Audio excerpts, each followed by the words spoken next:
For Selectmen, we'll start with a Pledge of Allegiance.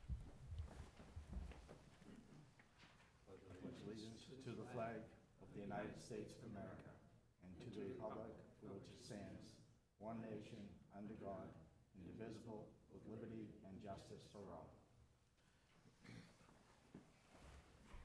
Thank you. I'd like to start tonight's meeting with a particularly, I suppose, poignant moment of silence in remembrance of two people, John Cahalan and Judy Mills, who served this community and this board with distinction for a number of years, and in their service provided each of us with a model of what public service should be like, and I think inspire each one of us to do as good a job as we can every day on behalf of the people of the town of Mashpee. And I'd like ask everybody to join us in a moment of silence for them both.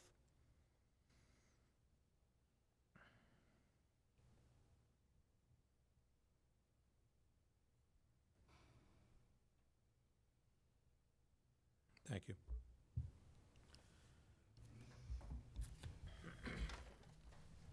Accept a motion for the minutes of our June 3rd regular meeting. So moved? Second. Second, all in favor? Yes. Yes. All right. Kathy, any public comment? None. All right. And we've got a 6:35 public hearing. We're a couple minutes early for that. Is Mr. Ellis here? Why don't you come up, since you gave us, we'll get you out of here tonight, given what you've got to tell us. I think we can move through this relatively quickly. There's a memo from the board, a note from Mr. Ellis in your desk packet. We're going to continue this discussion from last meeting for your road race, and you've got a little change in plans. Maybe walk us through real quick. Yes, sure. And let me just start by saying, after the moment of silence, we were very sorry to hear of John's passing. I know he's done amazing things for the town and for the health center, and we're very sorry. Thank you. So in light of what we talked about 2 weeks ago, we did kind of take it back to the drawing board a little bit and discussed and completely understood your concerns about hosting the event in the summer. As we were leaving the meeting, we discussed possibly considering September, and in giving some more thought to it and speaking with Ms. Coleman and Mr. Taylor, I thought that a spring event would even be more ideal, because once the summer is kind of out of the question and getting some extra people there, I think the spring would give us some more time to be able to plan, to be able to get the word out, to be able to get some sponsors, and to really get some good generation behind everything. So the date that we've proposed is Tuesday, May 19th. With basically the rest of the details being the same course, same registrations, ideas, things like that, but just being able to give us a little bit more time to get the word out about it. Two other things I put together in the memo that is presented to you just in light of what we spoke about. Ms. Sherman, you mentioned something about just notice to local residents. So we're thinking with more time, we can definitely get the word out there, hopefully through the newspaper, through the chamber, through just different avenues to let people know. And then also planning with that temporary sign permit, maybe to post some right along Great Neck South, just so that they're aware. Perfect. And then to Selectman O'Hara's point about the road closures, if approved, we can reconnect with Sergeant Assad and the police just to figure out really what's needed for the kind of the necessity to make it kind of safe for everybody, but then also convenient for everybody. I'd imagine at the start, maybe that 15 to 20 minute window, shutting down commercial and mercantile would make sense. But then on the way back, especially not considering a huge turnout because it's our first event, then I'm sure we'll be able to open up the roads and just work with them to kind of have a free flow to make sure the runners and walkers are safe, but not having to completely shut down the roads. How does it sound in terms of the concerns that you guys raised? I think this is so much better for them, too. Good. Tom? Yeah, no, I'm fine with that. I think it gives you plenty of time also, and I like that your way that you're setting it up and planning. I'm all for it. I make a motion to approve this. Great. The Second. amended version? Okay. Second. Motion's made and seconded. All in favor? Yes. Yes. All right. Very good. Great, thank you, I appreciate it. Just as a quick next step, so the permit request we had submitted was for that August date, so I should still go through and kind of think- resubmit with that new date. I think just for go all the- ahead and work with the office to update Perfect. the paperwork to reflect the vote, but you don't have Sounds to come good. back here. Great, Great. thank you very much, Thank appreciate you. it. Thanks for working with us on it. Thank you. All right, 6:35. John, would you mind reading the licensing notice? Town of Mashpee Board of Selectmen public hearing notice. The Mashpee Board of Selectmen, acting as the local licensing authority for the town of Mashpee, will conduct a public hearing on the application of Commons Convenience, Inc. I'll do my best. Galufi Rasul, manager, for a new seasonal all-alcoholic beverage package store license. This establishment is located at 414 Nathan Ellis Highway, Mashpee, Mass., and is described as 4,100 square feet with one front entrance, two side fire entrances with panic locks. Said hearing will be held Monday, June 17th, 2019, at 6:35 PM in the Waycott Meeting Room at Mashpee Town Hall, 16 Great Neck Road North, Mashpee, Massachusetts. Thank you. So we'll open the public hearing. Good evening. My name is Paul Tardif. I'm an attorney in Yarmouthport, and seated with me is the manager, Ghulam Rasul. You got close. We are the applicant for a new seasonal all-alcohol liquor license for the property at 414 Nathan Ellis Highway. This is an application, this is an odd application. It's an application for a second liquor license at the same property. This board approved a transfer of the annual beer and wine liquor license for this property back in 2013. We had a few changes in managers, but Mr. Rasul has been the manager for at least, what, 4 or 5 years now? 5 years. There's no change in the premises whatsoever, no change in the manager. I believe the application was complete and accurate. Mr. Rasul is a U.S. citizen over the age of 21, no criminal record. He's had his alcohol service training for approximately 6 years now. He's run that operation very well. I don't believe they've had any incidents over there at all. We don't plan to change very much. We understand that the seasonal nature of this license will require us to return it back to Town Hall for, I think, a 3-month period, and that is fine. All the alcohol we put back in storage, or anything except beer and wine, because that will still be around. We'll put it to storage and off shelves and out of sight, and there'll be no sale of that. So we understand how that is going to work. The property, we are equipped with an ID check system, which scans all forms of identification from anyone who wants to purchase alcohol. So that's going to continue as well. So we are sort of already up and running with regard to the sale of alcohol. We're just changing or adding another type of alcohol to it. So we would hope that the board would approve the application, and thank you very much. Okay, any comments from the public on this application? Hearing none, any comments, questions, concerns from the board? Just to clarify, so it's a seasonal for All alcohol, all alcohol, correct, and you already presently have beer and wine? correct. Okay. I make, Excuse me. Tom, I think has a This, couple questions. this property, this is in the Geno's Plaza? no, Which one is this one? cross. Across from that, At the gas station? yes. Okay, okay. I make a motion to close the public hearing. Motion is made, is there a second? Second. Okay, any further discussion on the application? Is there a motion to take action, A motion to take action, to approve? to approve. Okay, second? Second. Okay, all in favor? Yes. Yes. You're all set, good luck. Great, Thank you. Thank you. Do you need these? They do. Thank you. All right, close enough to 6:40. John, you want to read this? Sure. Board of Selectmen will be holding a public hearing on Monday, June 17th, 2019, at 6:40 PM, Waycott Meeting Room, Mashpee Town Hall, 16 Great Neck Road North, Mashpee, Mass. The purpose of said public hearing is to be proposed parking ban on Surf Drive, Tradewind Drive, Lee Shore Drive, Sextant Circle, Sandy Way, Driftwood Way, Barnacle Lane, and Albatross Circle. Okay. You want to fill us in on what this is? Yes, I had a request from the Board of Directors from the association, and I know the gentleman is here this evening representing the board. I was mistaken. I thought it was a private way, but it's public. So I thought Chapter 90, Section 18 was going to apply. Not true. It's a public way. And I met with the board unanimously. They are in support of this restricted parking based on their experience and a number of issues that have occurred down there, and for safety purposes and for the tranquility of the entire area, they wanted this brought before the board. And I said I would get it before you. And there's a gentleman here. Where are we from on the board. map? Can you, like, Seabrook Village. Oh, okay. So is this a ban like, almost like? Actually, he's got a map. As if it's like, because of, like, if we had snow plows and things like that, just off the roads? I think it's a number of issues. Is it pedestrians? Okay.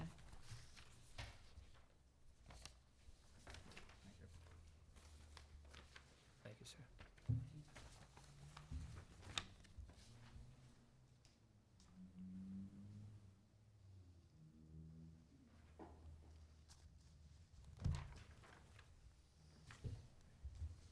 Now, you're saying restricted overnight parking. Yes.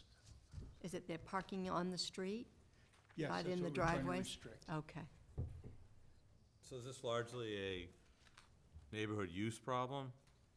I mean, what's the problem you're trying to solve? Well, according to the bylaws that were adopted in 2006, we restricted overnight parking in our subdivision, our association, years ago. And what happened was they became public roadways through a process. So our restriction is no longer in place. Yeah. And what we fear is that the roads are extremely narrow there, and there are children, dogs walking the streets and everything like that, and it was just poses a safety hazard at night. Certainly, visibility's low there. There isn't much lighting, which is appreciated, but at the same time, it's a concern. And we did have an incident there where there was overnight parking, and it presented a hazard, and you know, we were concerned about the safety of everybody there. It's primarily that, and also we wanted to discourage any vehicles being left there for any period of time, say for instance a week or maybe 2 weeks or whatever, with no restrictions in place. That could become a possibility, and we do right now keep to this association rule, and nobody parks on the street at night per se. So it's not, it's a problem, but it's not a problem. It's a problem because we don't have the authority to say, listen, please don't park there, it's too dangerous. And then, but the association's been abiding by it for years. So what we want to do is just make sure that it's legal for us to say, please don't park on the street at night. They lost their enforcement authority, so now they want to have a posted area with some teeth in it. But were these roads converted through the public town meeting process? Over to public? Probably so. Yes? I would say So so. they standard width? Okay, so they're Yes. no more narrow than any other public street that we own off one of the major thoroughfares. Is there public ownership of these green space on here? No, What is it? private. It's our association. Is there any public resource that anybody would have access, reason to have access, try to have access to off those streets? Not to my knowledge. Not to my knowledge. So, and you're president of the association? Vice President, Okay, and how many people are members of the association? we have 157 houses in the development.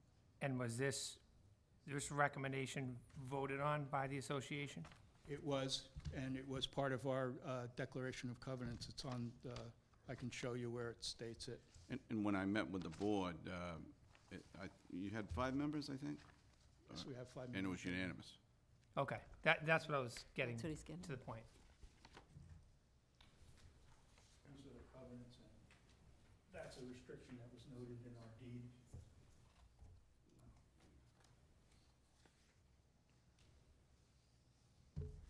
How many residents are in the neighborhood? Or in the I'm development? not sure the total, just the number Is of it- houses.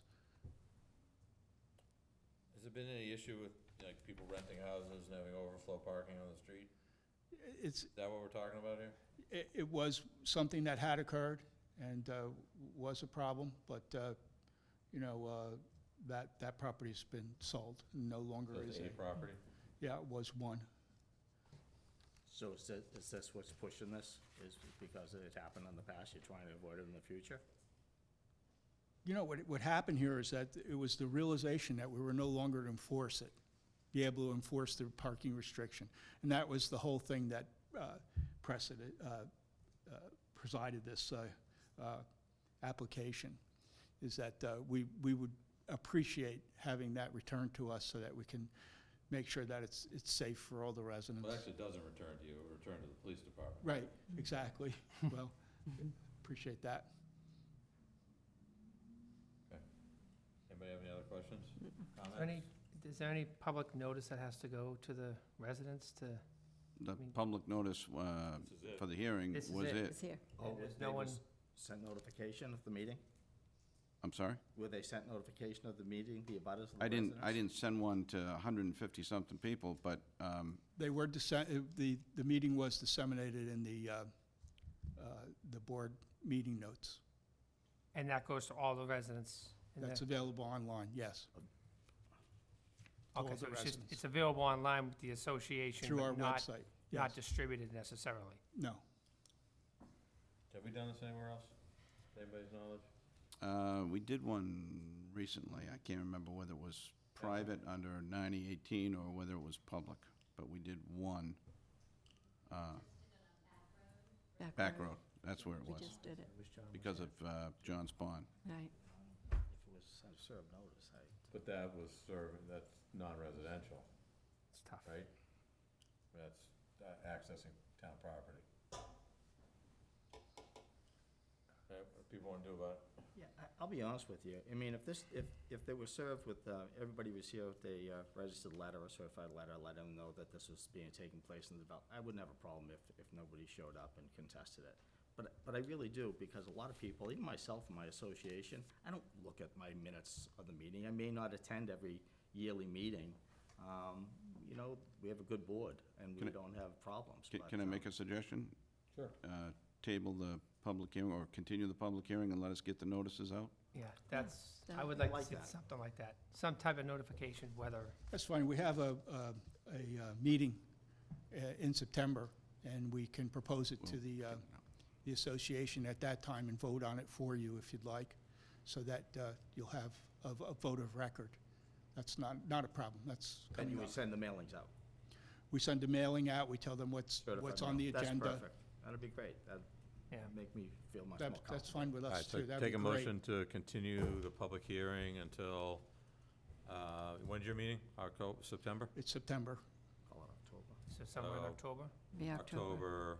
Our first meeting in October, whenever that is. So moved, Seconds, Okay, all in favor? yes. Yes. Yes. yes. May I relay to the board that we will be approved if the vote is approved to, I think that's, Yeah. Well, I think that's the consensus, Yeah. but they haven't said it. No, I don't think that's what I I'm wouldn't looking say that. for. okay. I think we're looking to have, you're gonna vote at your meeting to send certified or registered letters to the abutters so that they can know what's going on within their community and their, right? That wouldn't, when the letters go out to all of the residents and they're fully aware of what's going on, and you come here and nobody shows up, I have no problem. Well, they already That's what I are, meant. they already are aware of it, because right there, the covenants, when you purchase a house in our association, the bylaws are given to people. So it's already been a restriction, it's just that it wasn't one that was any It's not longer enforceable legal. any But it's longer. not I think what enforceable. Selectman O'Hara is suggesting, your easiest path forward is send out letters to all your residents, let them know you're having a meeting in September, and that there'll be a date certain that we're gonna have a hearing. And if everybody knows, and you can show that they know, and they don't have any objections, you should be okay. Okay, And I'll follow up with you, just so that the communication back to the board is what they need. thank you, sir. Appreciate your time today. Thank Very you. good. And you can have this back if you, Thank you. So all right, so we're good on that. thank you. 6:45, John, you're on a roll, you're up next. 6:45, you got it. A lot of heavy lifting in this clerk job. The Mashpee Board of Selectmen, acting as the local licensing authority for the town of Mashpee, will conduct a public hearing Monday, June 17th, 2019, at 6:45 PM in the Wakewat Meeting Room at Mashpee Town Hall, 16 Great Neck Road North, Mashpee, Massachusetts. The purpose of said hearing is to consider a possible modification to the entertainment license of Poets Pub, Inc., DBA Bobby Burns Pub, Bobby Burns manager. The public is invited to attend and is to present any questions, comments, or concerns they may have pertaining to this license. Okay, who do we have representing? Yeah, would you come up?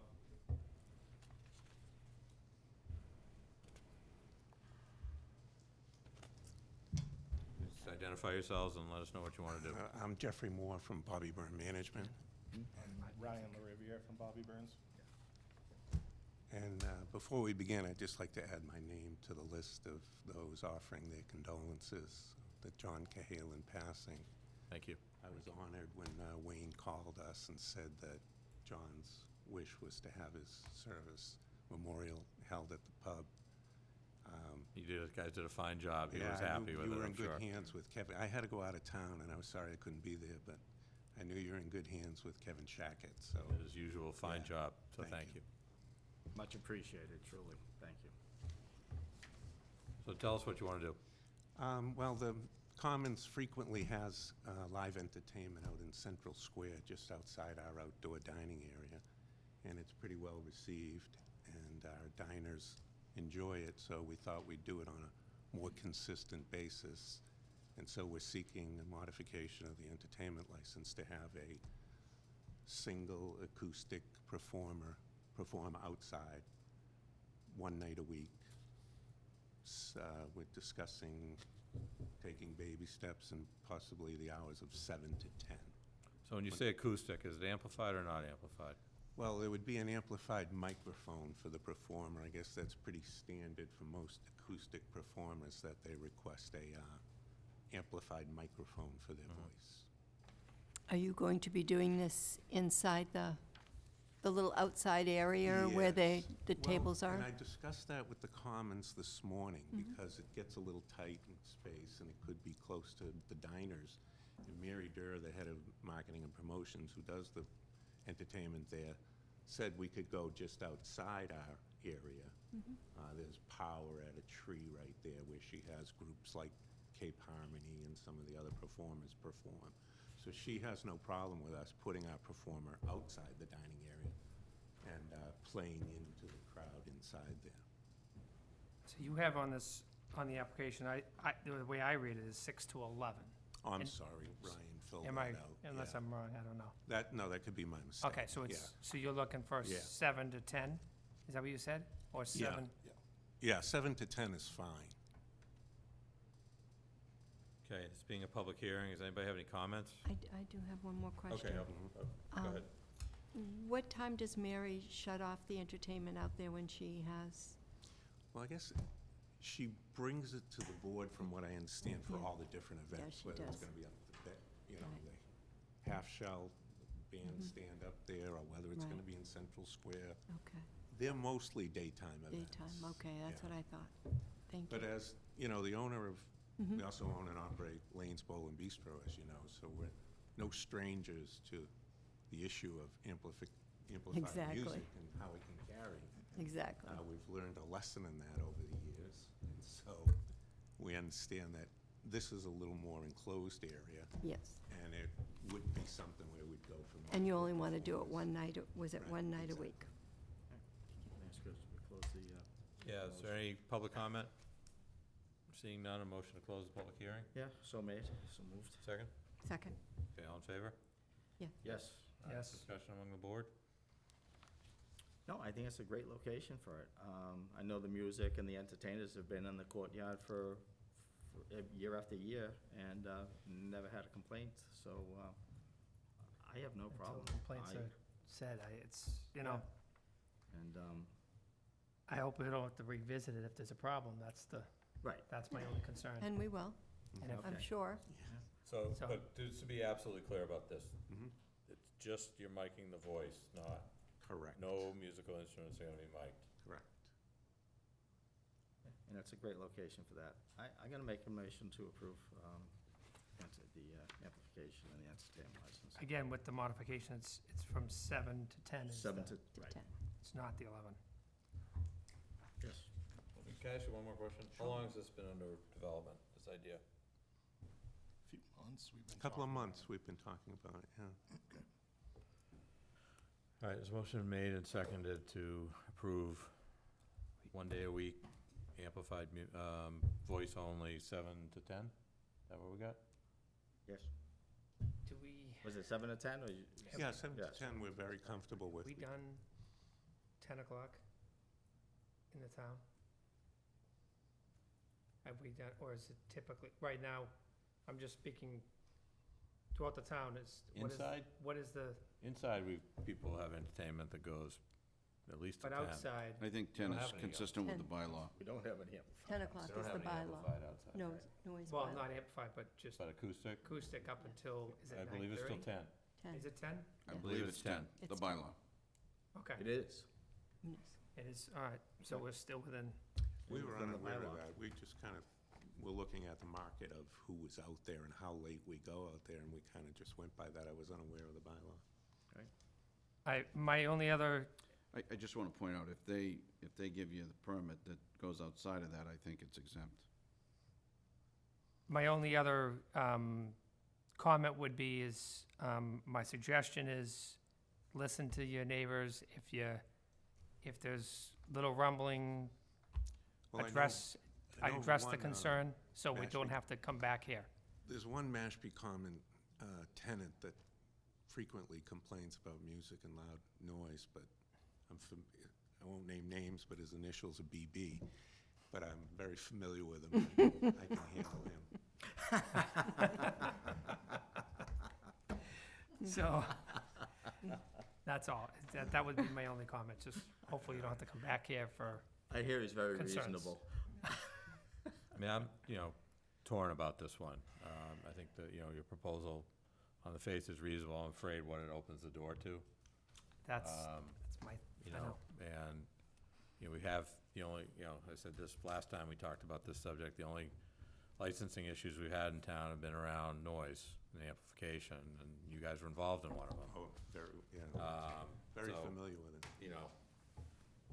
But this is the perfect location. It's It's an enclosed courtyard. I'm torn about this one, because there's gonna be others that are not in such a perfect location. Then they're all different. And I guess, the I think point we is have to look at each one. You have to judge each one on. I on think, merit. exactly. Yeah, I would suggest that, if you do prevail on this, consider yourselves operating on a relatively short leash. Yeah, and again, I was intimately involved in the I know. previous thing, and I drove up there at night into the Winchime community and said, I wouldn't want this. And so at that very next hearing, I said, sure, we'll move it inside. Right. There was no issue. Right. As soon as, looking at a map, it didn't look like that community was that close. Right. Sound travels in a Yeah. big way, so And that's, we just, Yeah. we don't want to I can appreciate that. It's spend just our a meetings different- just dealing with all that. Different location. Yeah. It really is. I can remember clearly how loud that music played, and I could hear it at my house, which is behind Winchime. Yeah. Amazing. Okay, so what do we wanna do? There's a motion and a second. Any Roll call. further discussion? No? All right, all in favor, Carol? Did we close the public hearing? We did. Okay, yes. John? Yes. Yes?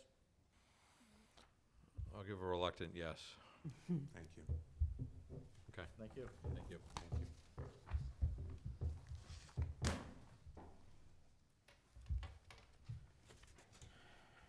All right, continuation of the public hearing for Knockabout. I don't think we need to read the notice, having read it already. Okay. We've already opened it, so we'll reopen that hearing.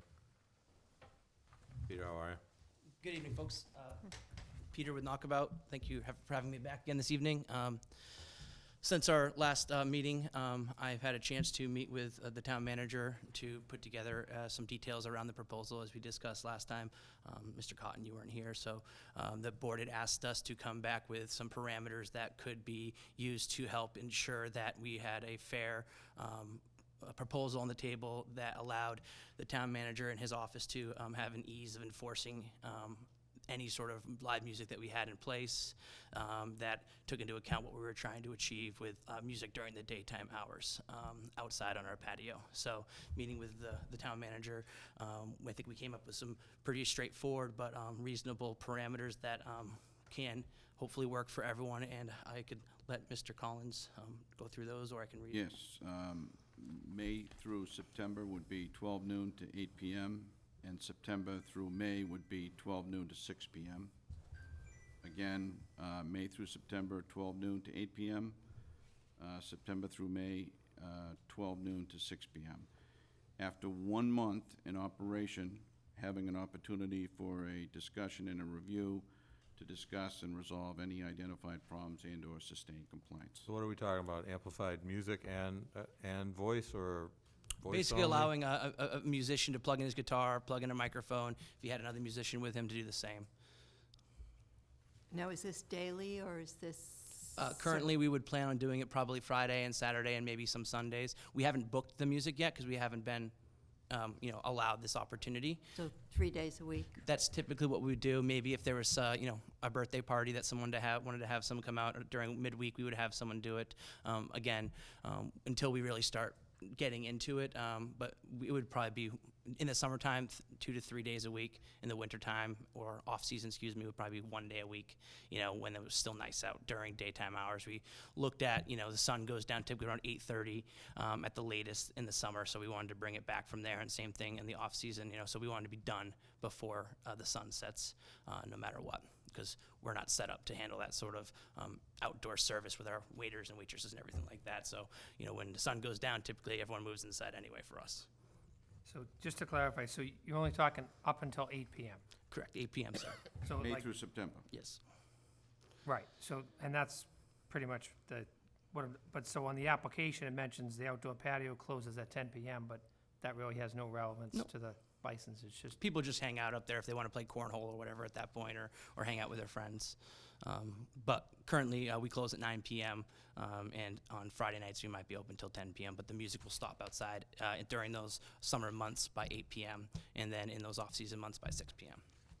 so on the license, it would reflect up until 8 PM, because it doesn't reflect anything like that in these. We know. paperwork. Okay.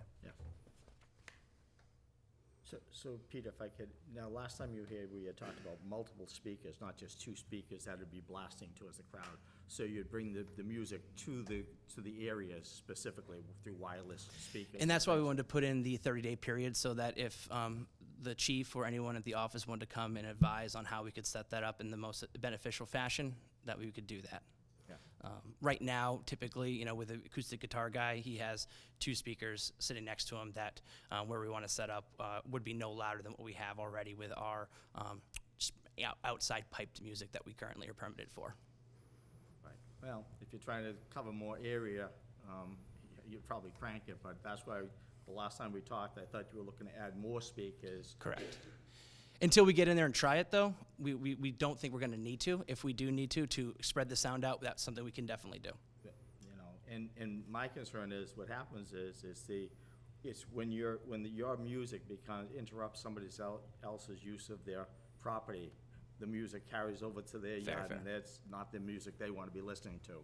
That's where you're gonna have the problem. So if you Exactly. can contain it, which is difficult to do, to your space, And but that's when the problem. town beach immediately adjacent. So it's a matter of placement of the speakers, direction of the speakers, and you're wide open. I mean, it's a tough lot, but I'm willing to work with you, but it's up to you to lose. And unfortunately, if it carries over to the abutters, and the abutters are unhappy, That's exactly what we don't want. We want to be And I good don't neighbors wanna to see folks. So that would be the last thing we'd want for this thing. So that's why we want to, give it a go, and we have this 30-day window to hone it in, to deal with any issues that might arise, so that we can adjust and correct them as needed, so that everyone that's involved, abutters, the local neighbors, are taken care of. my comment would be the same as That's the fair. last application would be, just, I advise you. We want to be here for 100 listen. years, so our goal is to not make anyone angry around us. We want to be good neighbors to everyone, so There you that go. they can come visit us and they'll be happy about it, and they're coming for a good reason, not to complain. Because the easy thing is, for them, they first come in and they have an issue, address the issue Exactly. head on, and don't. 100% on the same Don't page. let them come to us, deal with it yourself. So, this is Appreciate a that. public hearing, is there anyone here who wants to comment on it? Barbara? Peter, you mind? My name is Barbara Nichols. I live at 23 Melissa Avenue. Talking to the mic, Barbara. I live at 23 Melissa Avenue. that it would be on the east side of Mashpee Lake, about a quarter to a third of a mile from Adequan Beach. I can hear sound right now coming from the beach, radios, loud voices, the ice cream truck, without any amplification. The prevailing southwest winds are going to accentuate this noise. And you have a vision statement of the Board of Selectmen is to live in harmony with nature and with one another. My idea of harmony with nature doesn't include any amplified music around the lake. Watching sunsets in peace and quiet is more my idea, and I oppose the proposal. Thank you. Anyone else wishes to comment? Come on up.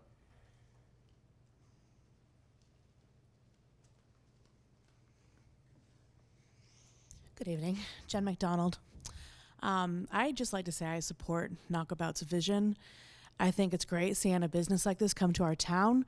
I've been there many times. I've heard the music that plays there. It's compared to a lot of the other places I've listened to music. It's not offensive. It's great sounding.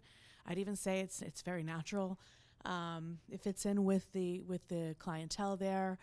I've also been to a couple other places in town that, for instance, I've been to the Lure. I've heard amplified music there. We're talking 3-piece bands with multiple speakers. It's louder than anything I've heard in a while. Great bands. I love it there. I think it's a great opportunity. I'd love to see them give them a chance. And if it doesn't work out, it doesn't work out.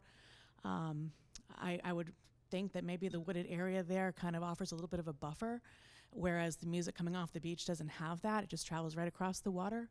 So it'd be great to hear some music come to Knockabout and be able to be outside listening to it, not crammed inside with a lot of people. It's a growing business. It's happy. I'm so happy to be a fairly young person in Mashpee and see that business in our town. So I'd like to see you support it. Thanks. Thank you. Any other public comments?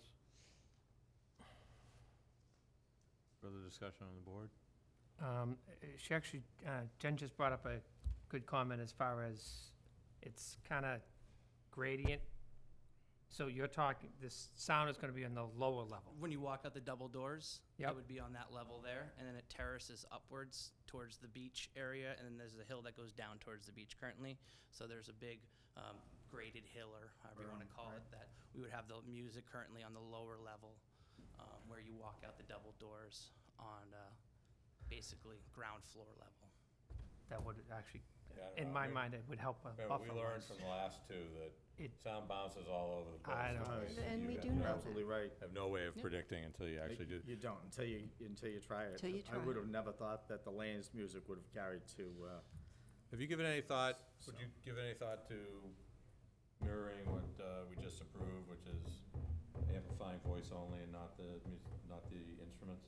If that's the only thing you'll approve, yes. But I mean, for us, we'd like the opportunity to show you that we can do this in a professional way, be respectful of our neighbors, and have the flexibility to have different types of musicians play that may need amplification, because it's not always going to be someone with a guitar that can carry. There might be someone playing with an instrument that doesn't have as much throw as far as music goes. So we don't want to be limited as far as just having one acoustic guitar player play, when we want to be able to provide a variety of music. We have national artists that we're going to be playing. Edwin McCain is playing inside at our brewery on the 23rd. You probably know of him. He's been very famous, a #1 Billboard artist. So we're trying to bring that level of artists to the Cape, to Mashpee, so that people can enjoy it locally, as well as bring folks from out of town that might be a really big fan. So that's why we're doing that show on the 23rd inside. But you're doing that inside? Yep, we're doing that inside too. Let me give you a different perspective on that, because we lived it, which is people make investments in equipment and then sound management, and when it doesn't work,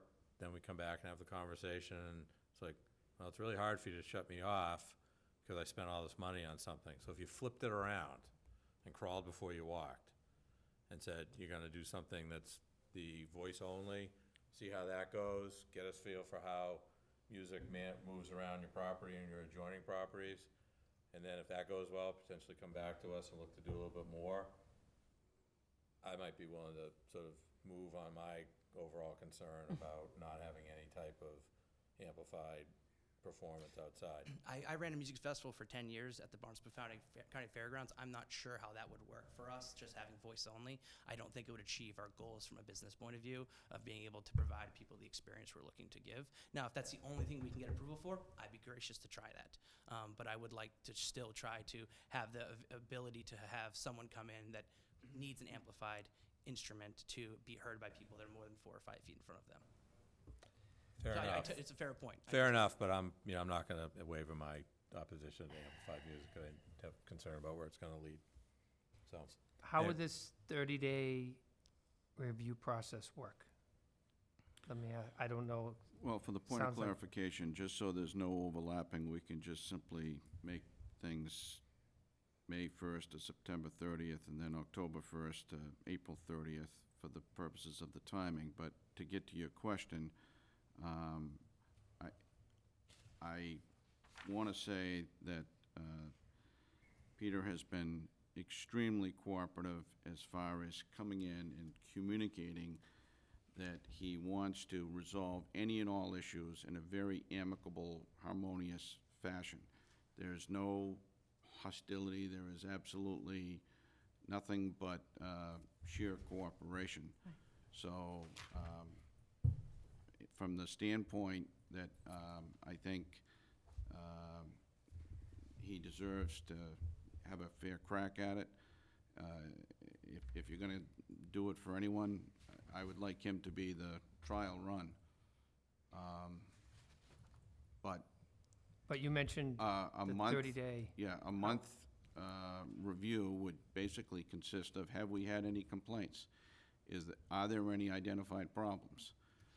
And I know that the board has expressed in the past that you don't want us to be the noise police again, but at the same time, there's got to be a reasonable measuring component to whether or not this is reasonable or unreasonable. If it is unreasonable in any shape or form, I trust that I can walk down or drive down to Peter and say, look, this is what we have for complaints, this is what's going on, and this is our concern. Can you fix it? I think he's going to fix it.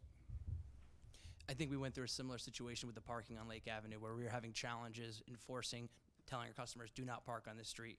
And we were very happy to have those signs put in to make sure that no one could park on that street because we want to make sure that we're being respectful of the community, respectful of our neighbors. So again, to the chief's point, 100%, the goal is that I can work hand in hand with him and anybody that has any issues to resolve them immediately and not have them reoccur. Again, like I said before, I want to be here for a long time working with you in the town and the residents of the town. And I certainly want to stress that if any resident had a complaint relative to noise, the last thing we want to do is disrupt somebody that's trying to sit on their deck or sit in their backyard at any hour. So how would that procedure for the public go? If they have a complaint, do they address it to the police department? Do they address it to you? What is? Well, initially, if it was an unreasonable noise issue, it would probably go through the PD.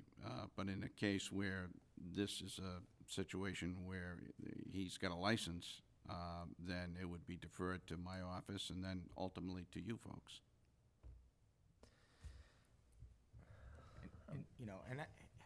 Honestly, Peter, it sounds like what the town manager is saying is you've been easy to work with, and you've listened to what he's been talking to you about in the past. I know you went through a long process of just getting the place open. And he's right. I don't want to see the town become the police and the enforcer and running out there with the decibel meter and trying to decide what's right, what's wrong, how the wind is blowing and all this. So I'm really, I want to give you the chance, I want to give you the opportunity, but I mean, it's up to you to lose that. I mean, it's yours to lose if I give it to you, or that's how I feel. And you have to respect your neighbors, your abutters. That's their homes, that's where they live. You may like a certain type of music, they may not. Some may like a sunset and listening to the birds chirp. But there has to be a happy medium somewhere. I'm willing to give you the opportunity, but I don't want the town to be the enforcement agent here. I'm 100% on the same page. I'm going to ask for a motion to I close the make public a hearing. motion to close the public hearing? Second. Okay, all in favor? Yes. Yes. Yes. Is there a motion on disposition of the license request? Yeah, motion to approve. Approve as described by town manager? Correct, with Yes. with the That was- time You read frames. off conditions, correct? Yes, Okay. and just for Kathy, you got them? just for clarity, because there was an overlap on the months, and I just want to make sure that the 12 noon to 8 PM is May through September, May 1st through September 30th, and the noon to 6 would be October 1st to April 30th. And then, after 1 month in operation, there'll be a discussion/review of any identified problems or sustained sustained complaints. Is that your motion?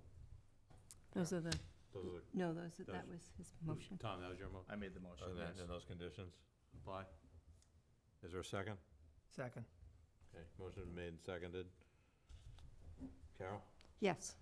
John? Yes. Tom? Yes. I'm a no. Thank you very much, guys. I won't let you down. Peter, do you have a business card with you? I will leave you my information, sir. Thank Could you make sure that you're about a yes copy Yes, ma'am. card? Yes, sir. That'd be Thank you. great. Okay, our next appointment is Department of Public Works. So we got 4 things with Catherine. First is the discussion and approval of extension of annual contract for paving and catch basin adjustment for fiscal 2020. I had inadvertently left this off when I was before you at your last meeting, so this is our last annual. Any surprises or issues here? Hard to say. This spring has been a challenge for paving work just because of the weather. So I guess I am comfortable with recommending that they be awarded the contract. We've had some scheduling issues as I was concerned with the original award, but like I said, weather may have been a contributing factor this spring. You think?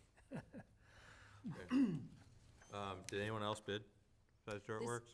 This is a extension. Second Second year. year, Second 2 year. Yes. All right. I make a motion, Any other comment, questions? I make a motion, the Public Works recommends the contract for paving and catch basin adjustments to be extended to MCE Dirt Works, Inc. Second? Second. Okay, all in favor? Yes. Aye. Yes. Okay. Next is the recommendation of award for annual contract for operation of the transfer station and hauling of recyclables. And I have some additional information that didn't make it into your packet. Great. Oh, good. Are we working out the kinks? That's a separate, that's the 4th item. That's the 4th one. Yeah.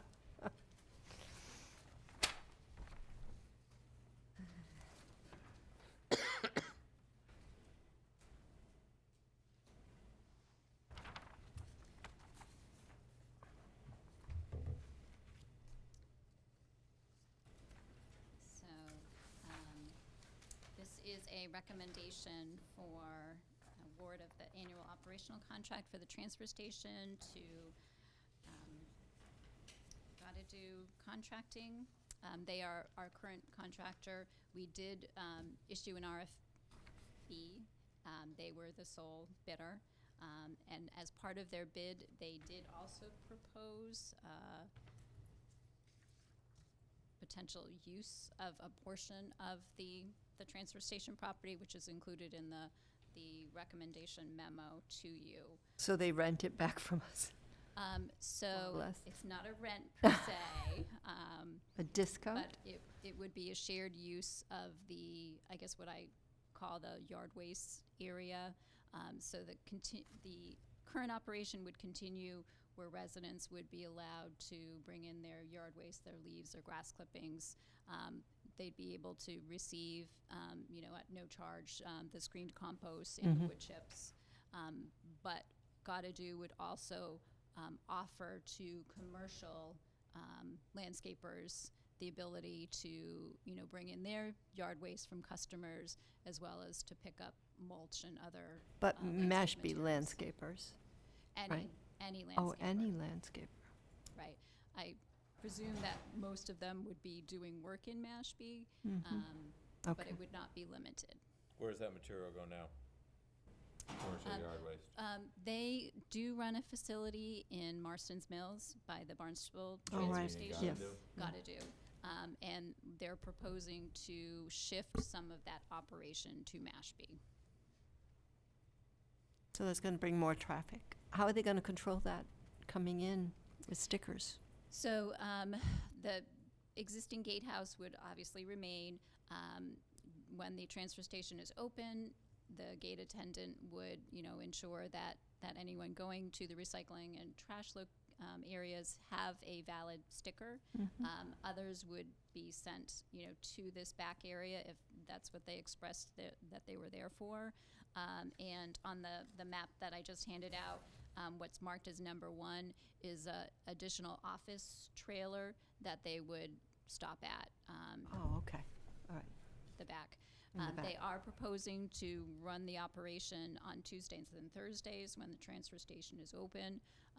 So on those days. It's not open. Was not open. I'm sorry, when it's It's closed, closed. correct, Okay. sorry. You'll be- So there would be gates to prevent vehicles from going into the recycling and trash area. And that's on been those days. emphasized. Okay. It'll be Actually, that- segregated. That'd be better for them So to is the do. primary purpose of this disposal and processing yard waste or resale of material? It's a combination. They're looking to take advantage of our existing area for composting of the yard waste, but also they may do some chipping of brush that is received, but then also sale of mulch and other materials. And who pays for the ongoing current activities around the mulching and chipping and creation of compost? So right now, as part of the transfer station contract, we accept leaves and grass clippings from sticker holders. We accept limited quantities of brush from sticker holders. That would still continue. That is part of their operational contract, that they process that material. So, to process the extra material, we're still paying them, where's the margin break on this? So. How much of a deal are they so giving us? We're already paying them to process stuff, and then we're gonna let them bring more stuff in that they charge for, right? Correct. And yet, is the labor that's gonna process that stuff that they get paid to accept still paid for by us? Hard to say. So what they're proposing is, we have a fee that we would pay them for operation of the transfer station. The expectation is that they would continue to provide the level of service associated with the operation. By the same number, is there activity down there all the time? No. So if there's increased activity, it's gonna come from the staff that are otherwise deployed, helping people with the recyclables and managing. That should not happen. How do we know that's not gonna happen? We would have to manage that to make sure that they are not shifting staff that is expected as their transfer station operation down to this yard waste facility. They would have to bring in additional staff for that Is that an area. explicit part of the contract? We certainly could clarify that that in, in. yes. I mean, because otherwise, how are you gonna manage how often somebody's down on the bottom of the thing versus doing work that's actually useful down in Mashpee Right. and the upper part of the thing? Right. In the scope of work for the operation, it does specify that, during the winter months, there should be 4 staff for the transfer station operation. In the summer, we increase it to 5. So that would still be the expectation. And we can clarify in any agreement that, there should not be overlap between that transfer station staff and the staff for this I'm private. skeptical. So am I. I mean, this is just, they're just using the land. It's more, it For sounds like it should be a $6,000. lease. The only thing I hear you, I have the same hesitation here, but is this going to be promoted more, so because I also see dumping from landscaping materials, like in Santuit Woods, Yeah.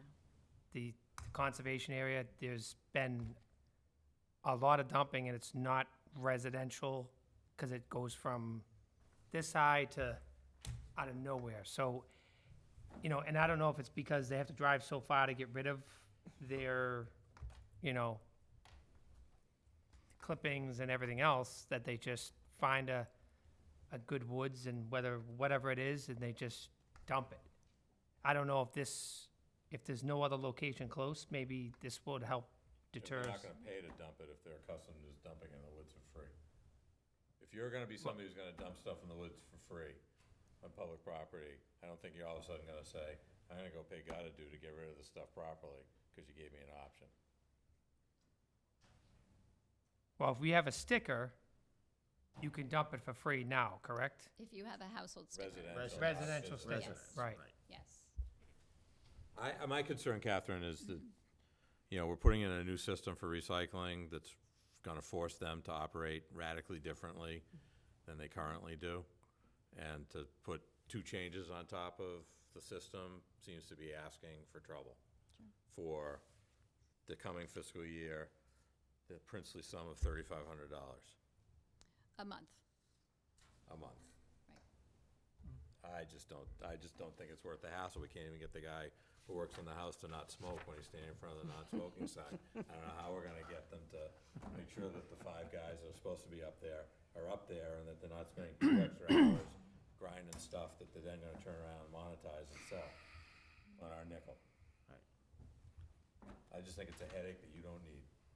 It's hard to regulate and control. And I don't really mind if they run a business there, but I don't know how if there were 2 guys that they had there all day long, or 3 guys, good luck to them, but, Is your concern primarily about them redeploying personnel?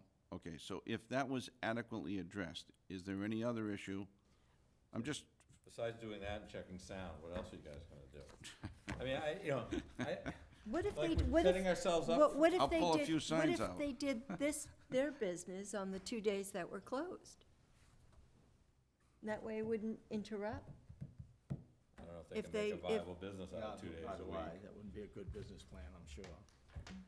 The other question, you know, they have, you know, there's the disposal side, but if they're selling product, we have other businesses in town that are already selling the same products. So do we really wanna be subsidizing a Business. contractor who's gonna come in and That's true. Well, and if we're undercut leasing, existing businesses? That's a we're legit. basically leasing Question. the land for what, $3,500 a month? Right, so where else can you get that? Well, it's not a bad piece of change for a piece of vacant land that really can't be used for anything else. Yeah. I mean, there's no other use for It's it, good arguments all the way around. you know? It really is. What, maybe we could buy a plate reader for the booth with There you go. $3,500, and I'd be willing to do that if we could. That way we could watch who's coming in and out and how many times they're coming in and out. so if I Let's get a just do that guarantee, anyway.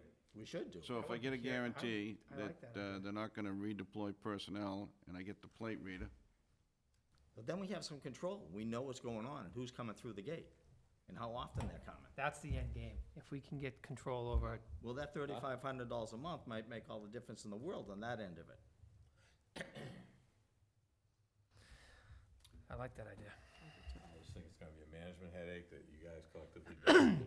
I think the plate Converting their reader helps. entire recycling system and making them change the entire way they operate and interact with people. I'd rather have no question that they're up there guiding people on how to dispose of things, so that we're saving money on disposal costs while we get this thing up and running. Well, they guarantee us 5 people in the summertime. That's So in whatever the they contract. put down the other end is their You responsibility. gonna go count? Well, If I can just point out that for this Great.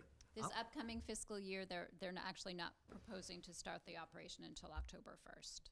So they don't anticipate Oh, they're not till October. any operation this summer. So it does give a little bit of time to Resolve their other issues. well, we need help to resolve educate on the recycling changes. exactly. Right. With Which is down additional, the schedule, with some right? nice new signage so that we can see where. Yes, you will. You're jumping topics. Sounds We're gonna fun. take that It's up coming in up. 2 Well, topics. I'm looking for those funds. Yeah. Well, the funds are gonna take care of a new position that we've acquired, so. You know, I'm not opposed to this. I'm really not. There's not a lot of use for that land. I mean, and it's a few dollars that we can put into the budget, and if And it we'll buys just a have few to things for the stress. town, and especially a plate reader, which I've been looking for a while, I just think this gives us control of who's coming in and out and how frequently. If we can get the plate reader and address, they're not dealing with this concern until October to address their other problems. Can we give them a shot at it? How can we gauge it? Would they be comfortable on a trial? Well, and they'll give do a it in shot? October, so it will be through the winter, so. I'm willing to give them a shot. Are you happy with this, Rodney? Have you looked at the numbers on this? Yes, as a matter of fact, I asked her to bring it in because of the numbers. I was looking for the revenues. Of course you did. If we're making known. money and not spending it. Do you have any idea what a plate reader costs? We actually did get some pricing a couple of years ago, and Did. Ballpark. I'm not remembering off the top of my head. Yeah. That is part of your I waste do, but committee. I can't remember. It's- It's not a staggering amount of money. It's really not. I think was a little bit more than I thought, just because you do need, 2 cameras. We are not networked at that location, so we, That was the main problem, right. as So I remember. I think Why bringing. can't you do it through a cell service? So that was the other option, to do that. So then, You got reception there, don't you? we do. I make a motion, we Approve? approve. Yes. All right, there's a motion that's made and seconded. Would you be willing to consider directing a article for the October town meeting to authorize the purchase of a Oh, a reader. I reader? would. Yes, I think so. Yeah. And we'll just, Yeah, I would. rather than let it hang, right, and then you put that money towards this, exactly. Yep. be done with it. Done. Yeah. Good. I like it. All right, motion made and seconded. Yes. Any, Roll call? all in favor? John? Yes. Yes. Yes, All right. good. I'd also ask that we give some serious consideration to, since this is a one-year rollover their contract, right? Yes, Of, got to do, yes. and we have to go out to bid next year again? No, this was proposed with the understanding it would be extended For 2 or years or 3? for 2 more years, right? Because they will have some capital costs that they incur associated with. It's the Setting timing it with up. the other I license, understand that. with the other approval, with the whole transfer station. With the whole transportation. It's timing. It's timed together. I'd just like to see some potential real competition for the way that operates. Anyway, but I encourage you to put in the contract that, like, no tolerance if there's bait and switch on staff, this thing goes. Yeah.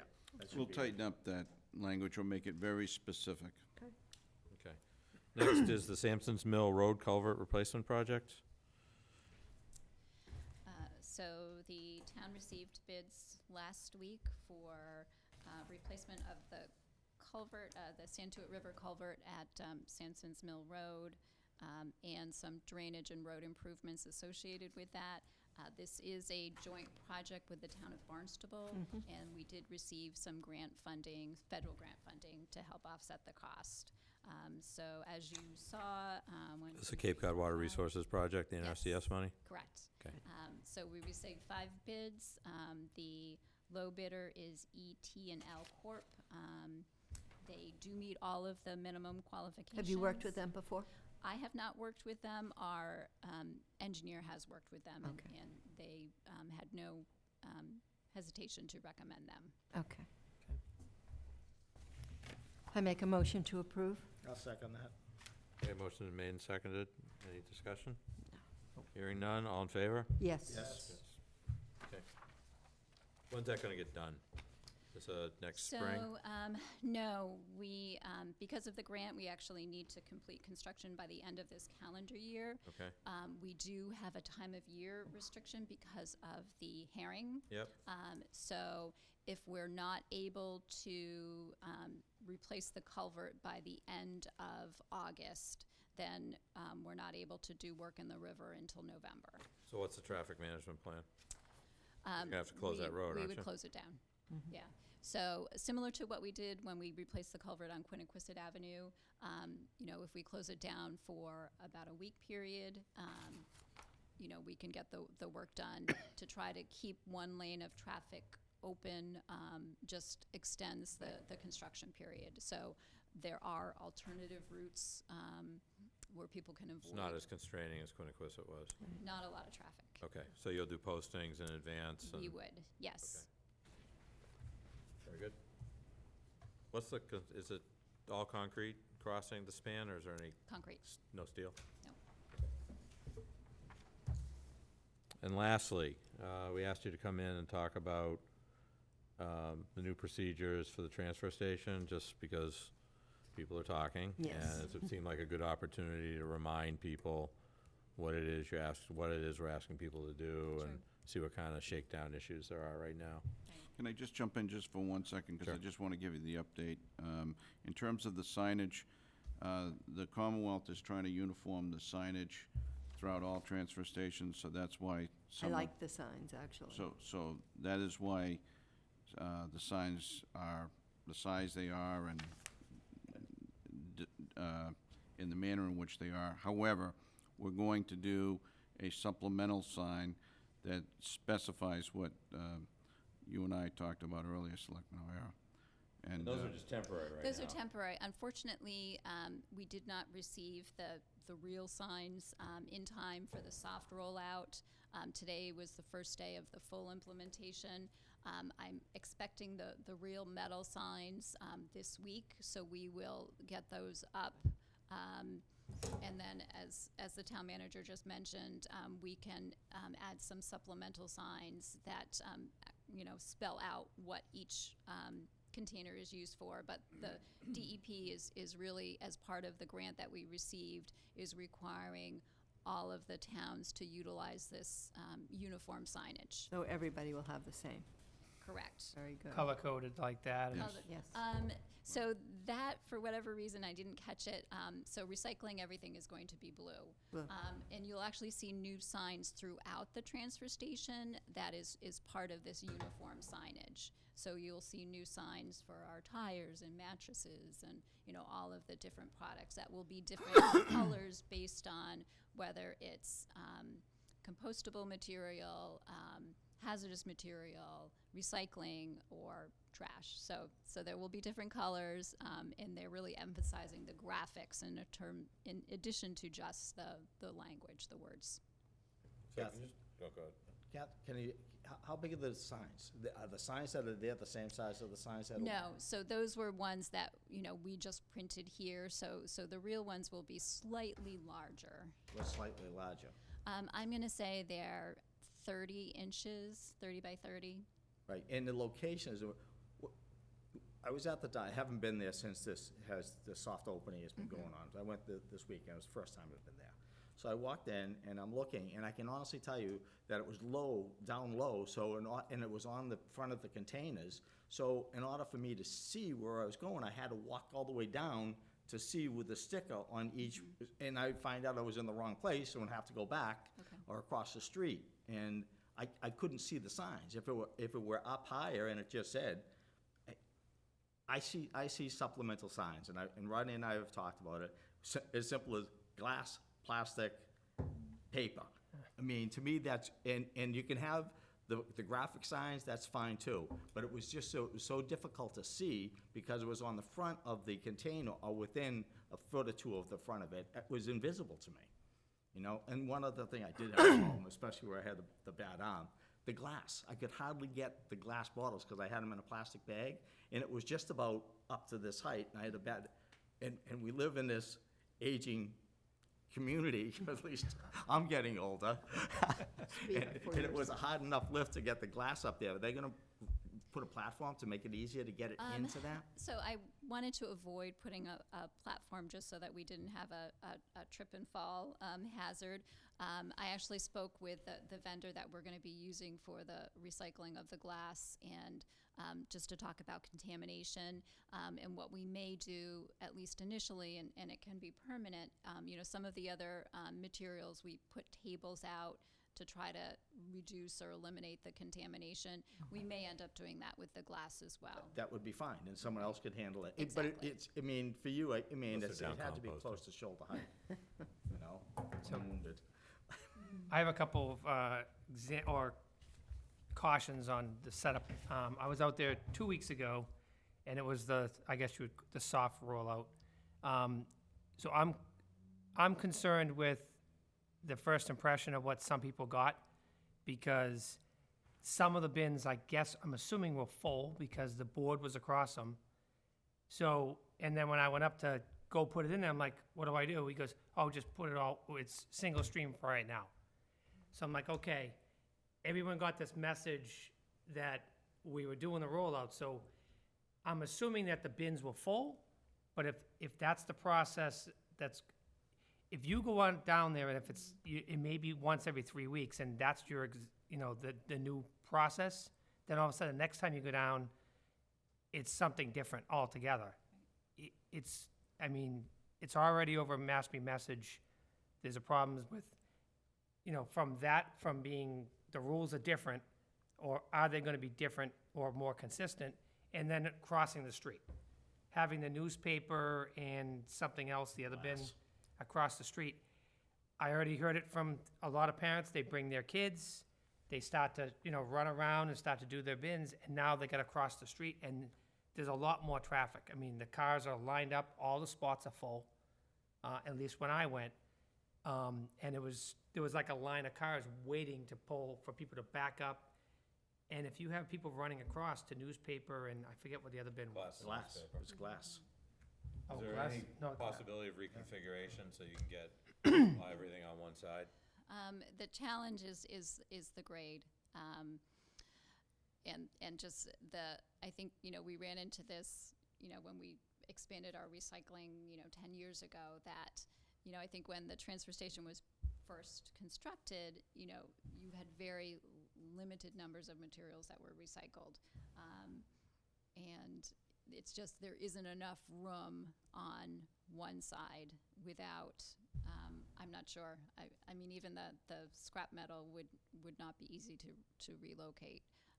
We have the rigid plastic and the cardboard, and then the mixed paper and plastic and cans and the scrap metal. What about on the backside of the utility shed, the universal waste shed? Having some of those bins would solve Tom's problem. You're basically throwing down into those glass containers. You could have people put stuff up there and then just dump it down low. There might on the be, backside. right, if we relocated the shed, we might be able to fit one Something additional, to look at. that 'cause I think it- additional container there. Either that, and failing that, maybe at least putting up a speed bump right at the Boy Scouts, the redemption can, so that Right, people just have to slow down where people are gonna be crossing over. right. And that's, I think, some of the changes that we'll take a look at now that we're in operation. Because, right, I think what's happening is it's obviously taking people a little bit longer to recycle than with the single stream, because they have to visit every single container. So could you just, so people that are listening, can you just walk through what you want people to do when they go there now? So now, instead of single stream, they are required to separate. So we will continue to have the cardboard separated like we always did, but now the single stream will be mixed paper, which includes, general office paper, magazines, catalogs, chipboard, which is cereal boxes, cracker boxes, those types of boxes. Milk and juice cartons can go all in the mixed paper. Glass, so any colored container glass would go in there. Cans, so your aluminum, non-redeemable aluminum and tin cans. Your plastics, your 1 through 7 plastics would go into one container, and your newspaper. And the reason we're collecting the newspaper separately from the mixed paper is right now, newspaper has a value. The town would get paid $82 a ton for that material, whereas mixed paper is going to cost us $60 a ton. So there's a big difference. In talking to other Cape towns that do the separation, what they've found is that newspaper makes up 50% of their paper stream. So economically, it made sense to Do it separate. separate So you're the gonna make newspaper. $85 instead of paying 60. Right. Correct, So recycle that That's a Mashpee big spread. Enterprise. $140 swing. right. Because, people are, you hear people chatter about it, and, Yep. And I think they need to understand that the whole basis for doing this is economic. Right. So when they complain about their sticker price, it would be more if we weren't doing the separation. Right. So there is a reason why. Has there been something put out, like in the enterprise with, the breakdown, all, 8 bins, if you will, and then the reasons for, the cost? Sam? I have to say, I There did will be now, right, I Sam? did read Friday's paper. If something like that, I think, was in there, then I It's a think pamphlet. it would be a nice justification, I think, from the residents And when to they say. come in to get their sticker, they get one of these too. And Yeah, we- but I and mean, we but if could- you had that breakdown, because I've seen it and I listened to the comments and, why I gotta walk all the way over to the newspaper and they're like, that's, You gotta No. stop reading that stuff. huh? Yeah. No, but you have to listen. I mean, that's, people, it's constructive criticism. We have to learn from that. Right. So, So, part of the grant that we received from DEP does include education, and that is an eligible expense. So we can look at, having an ad printed, kind of explaining what the separation is and why. yeah, we- and And just why, super, right. super short That we make and money sweet, on just this and this right to costs the us. point. I think Or Sam could write it for us for free. But what you just said to us, the All right, cost, there you the go. cost benefits of newspaper, I think the residents would like to know, and they're like, okay, now I get it. Right. There's a reason why we're putting it Sure. in a different bin. And then knowing in advance, all right, there's 7 bins, maybe they wanna make 7 different bags or whatever. Right. I don't know.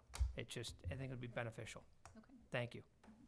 Anyway, as a frequent critic of some of what goes on up there, I will say we've been happy that there has been staff consistently standing in front of those compactors, providing guidance to people on what they should and shouldn't do. So My- that part of it's, Yeah, no, I agree with that. My last comment would be is, when one of those bins, do they have extra bins? We do have bins. So as what you thought was the case that, when we did the soft opening, we still had the containers that really were still single stream. They were, half full, so we didn't empty them before. We are now starting with the full implementation, empty bins. We do have spares so that when Okay. one is full, That's it awesome. will be swapped out. Thank you. very good. Anyone else? Anything That's else on this? Nope, I'm good. That was great. Good, thank you, Catherine. Thank you. Appreciate it. Thank you very much. All right, we're on to new any communications or correspondence anyone has? Okay, go to new business. We have a discussion and approval of temporary sign permit, annual Bass, Blues, and Barbecue Fishing Tour, June 28th, 2019, Boys and Girls Club of Cape Cod.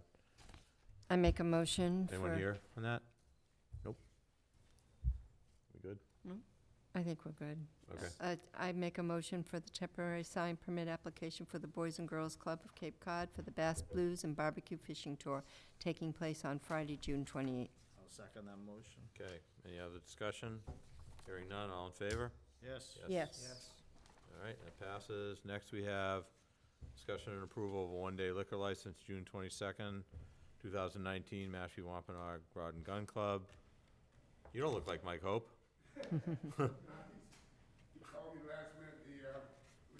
You know what? Stay. I think we're sit. good. We got this. We got this one. I make Motion to approve. Yes. All right, all in favor? Aye. Aye. Thank you. Next, discussion and approval appointment to the Zoning Board of Appeals, Associate Member James Reifarth. How Hi. are you? I'm fine, how are you? Good, thanks. I'd like to mention. You wanna pull the mic so that people at home can, pull the mic over so they can hear you? I'd like to mention that I've been a summer resident on Monomoskoye Island since 1951, Don't look at me. Wow. and a permanent resident as of 2001. Wow. I also served on the zoning board as a temporary member, and a full-time member over 10 years. Okay. And I think he the qualifies. reason why I'm looking to go back to the zoning board is because I saw there was a bunch of openings for the board. And back when I originally went to zoning, I felt that I wanted to give myself a chance to help people in the town that would have been denied access to zoning because of lack of quorum. And I saw a bunch of openings this time around, and I said, well, I'll go back and try again. Okay. Any questions? Nope. Motion? Yes, I I make- do. Oh, sorry, go ahead, Tom. One simple, other than your experience, which is enough to vote yes, are there any other background in planning? Well, I was a senior systems analyst for a computer company before I retired. But not in town planning or? Not in things like town that? planning, no. No. But like I said, your experience seems to speak for itself.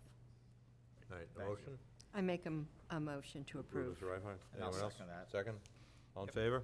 Yes. Yes. Yes. Thank you for your help. Welcome aboard again. Thank you. Welcome back. All right, next item is a proposed memorandum of understanding between the town and the housing authority relative to the town meeting article from the spring that appropriated money for the Affordable Housing Assistance Program 2, subject to execution of an MOU. So I'm gonna turn it over to town manager to explain what we have in front of us. Yes, I would start by saying that I want to thank the executive director for getting the quarterlies to my office. I think the latest was distributed to you. You Yep, should it's all on our have it, and desk. I think it's been sent via email as well. Also, there was some terms and conditions that the board had requested in regards to a formal memorandum of understanding. I respectfully requested the executive director put together a draft, which she was nice enough to do, and she sent it back, and this is the starting point for the board, and she did follow up with me and wonder what the status was, and I told her that it was on for tonight. Okay. Do you guys want to walk us through what you had in mind? I think you've gotten a copy, it's be page on 70 and 71 in your packet. I have an MOU that appears at least to address the issues of concern. If you want to take a quick peek at it, basically, it's giving this board and the town all the information necessary without violating any applicant's confidentiality. The critical error that we've got to look at here is that we aren't allowed to release, and again, this is by reference of our DHCD attorney for Southeastern Mass, no confidential information would be the client's name, the client's address, or as they call it, any identifying factor cannot appear in the report.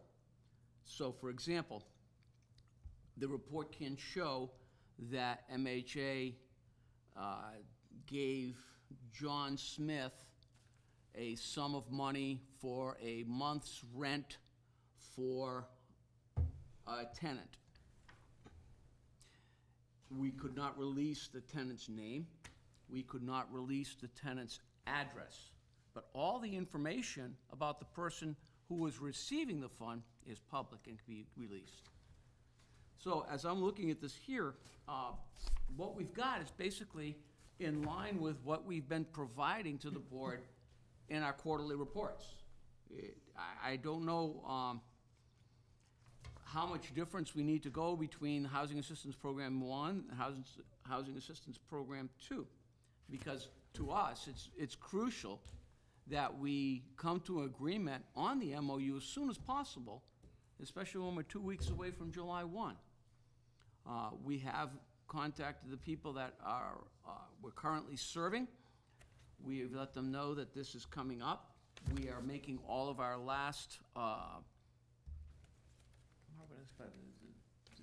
requisitions then for the money that's available to us as from Housing Assistance Program 1. So that's kind of where we're at. I've got a copy of a vendor report and the basic quarterly that you receive. If you have any questions, mine's just an older one, but it basically says everything that we can release. Okay. Any questions from the board? I do. Do you sit down one day a month or one day a week and go over who your clients will be to receive the money? Do you have a particular day that you do it, or the beginning of a month? No, You do it it's as not they like come in? It's, this is our MHA. How do they get reviewed? Bring us through the review process of a client coming in. Sure. Assistant Executive Director Carol Mitchell reviews the waiting list periodically. She and I meet regularly to go over what we have for funding available for the program so that she can determine if we can help anyone else on the waiting list. I'd say that's done probably every at least quarter, maybe 2 to 3 months. She and I touch base, and if we have some funding available, she goes to the waiting list and we'll contact the next person on the waiting list at that point, but there's no scheduled date of the month or anything. It's only when you have the funds available. Yeah. So, with that being said, so when you're providing assistance to an individual, how does it just continue on or, until they say, stop sending me money? Or how- I think what the problem is, and we've discussed this a couple of times too, John, is the short-term rental assistance says 12 to 24 months. Can we change that? Because I think that bothers a lot of people, that Oh. the rental assistance I can still go would like on to- for Yeah, we got two 24 months. questions on Oh, the I'm table. sorry. Go to- I'm go to sorry. John first. I'm sorry. I wanna thought that hear was what it. response was, I'm just sorry. curiosity, that's all.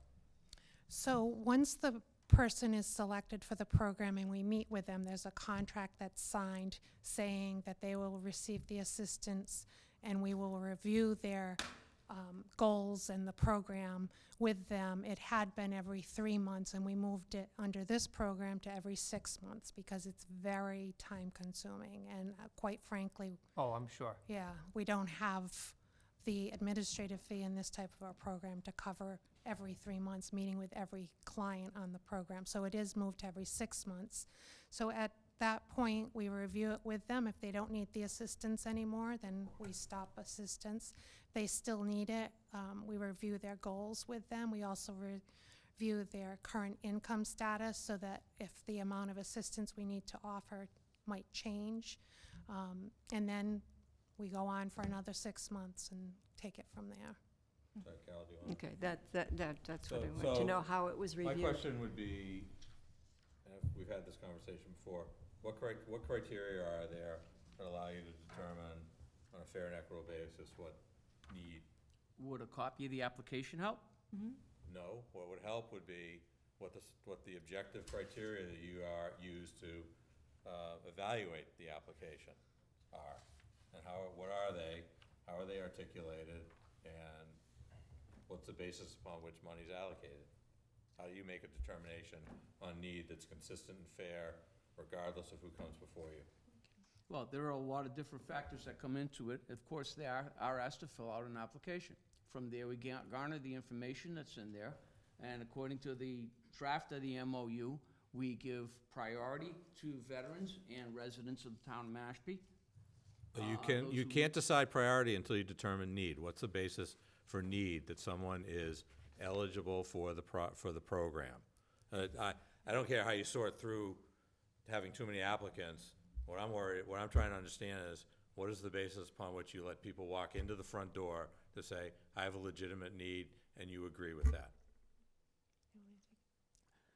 We have income guidelines that also are part of it. I wasn't prepared to give you that much of an in-depth, because what we're trying to do is to look at this MOU, receive input from you, and adjust it so that we can comfortably come to an agreement on it. Okay, fair I don't enough. So have it let in me, front of let me give you, and I've shared this with town manager, what I would like to see incorporated into this agreement, because what you've seen is a shift, given the way the town meeting article is structured, to move the administration of the program away from the CPC committee, not just with you, but with a number of other subawards, to make them subject to these MOUs so that we can, as the financial stewards of the community, know where our money's going and be able to articulate that back to the public. So in the past, we've tended to rely on, well, it's in the CPC application.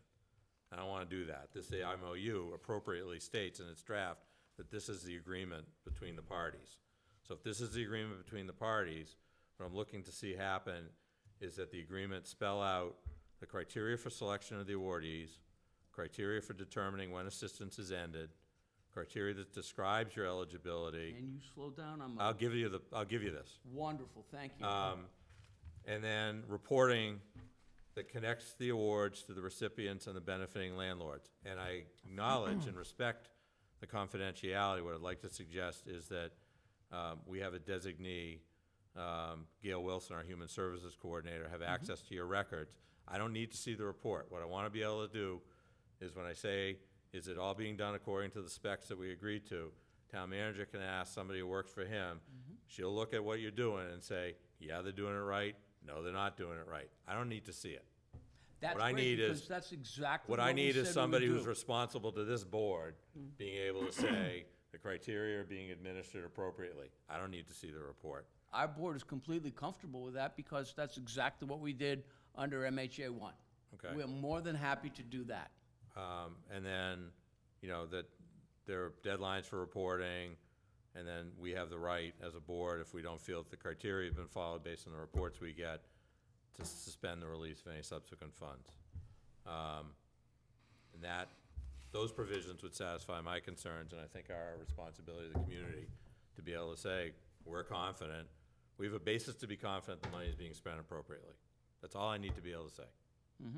And we're in complete agreement with that. We'd just like to do good. it as expeditiously as possible. I'm fine. I have one other Sure, question, but, please. so, and this isn't criticism or whatever, but I'm just curious. If you're funding assistance of an individual or a family or whatever it is, how long is that granted? Is that just, could that be years and years? Is there a limit?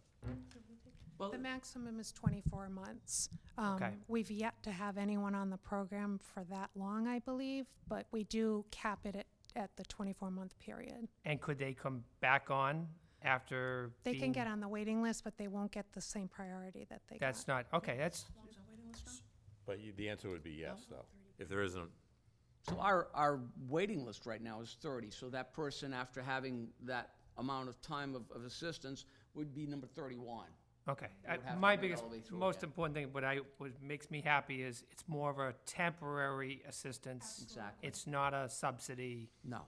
going forward. That Tom, makes you me have very happy. That's exactly what I wanted to hear. So this Yeah. is the CPC funds, which I thought was kind of like more of an emergency fund in order to help people in short-term need to get through a hard time. And that's but we're concerned, even 2 years seems like an awful long time for an emergency assistance, where, you know, I know that you have to look for other options available to those individuals, what might fit their needs. You know, it could be health. I know there's a lot of things at play, but I just want to make sure, to me, that I remember when we implemented this policy, and it was just that, it was short-term help. And, I mean, everybody now and then needs a helping hand, and I'm glad we're able to do that, but I'd like to see it be able to help. You know, I wish it was even shorter than 2 years, I really do. what's 6 months. your data on how long people are on and have been on? I'd have to get it for some exact numbers, but But roughly. like, roughly, I'd say probably a year. A year. Yeah, that was good. Has there been many instances where people run up to the 2 years and you cut them off? Not many, maybe one or two. I mean, I'm wondering if it's been sufficiently weighted towards a year that we could maybe look to cut the time period down from 24 to 18 months to Yeah, address time concern? That's, you know, I hate to see people waiting, you know, when you're in need of short-term help, and there's no more slots available, are we giving too much, you know, to so few? Will we carry their, you know, are we paying the rent in full for for for 2 years for a number of people. I mean, I'd rather, if it was a short-term help, if it was supplemental, $500 or $600 a month to help somebody get through. That's what you'd like to see also. That's a major part of what we do. I think what we're looking at right now is a very, very minor part, but it is important, I believe, to set some type of an end date. Yes. As to how, when this short-term assistance comes to a close. I agree with you. Yes, and I'd hate to call it an end date. I'd like to find it a new beginning date where you're able to assist them into some type of stable housing situation or a job opportunity where they can provide for themselves. With some other type of assistance. That's what, not call it an end date, but a When do you, move forward date. at what point do you reevaluate their situation? When Every they're- 6 months. Every 6 months you Yes, do that? Yep, Okay. yep. We don't pay the full rent either for the unit. So one of the determining factors in the program eligibility is income. And what we do is we calculate what 30% of their income is, which is the guidelines that most affordable housing projects use. And whatever that 30% is, they're still required to pay that portion of the rent. We don't give the whole rent to the landlord on behalf of them. We just subsidize it. And it is short term. I know 24 months sounds like a long time, but in affordable housing, it really isn't. And that's why when we applied to the CPC, we put up to 24 months. At least it has a cap at least. But again, recognizing that the 24 months is an absolute minority. Right. And You don't and usually most do it, Folks, but it's there. most people who have taken advantage of MHA 1 have at the most a year. 18, and possibly 18 months.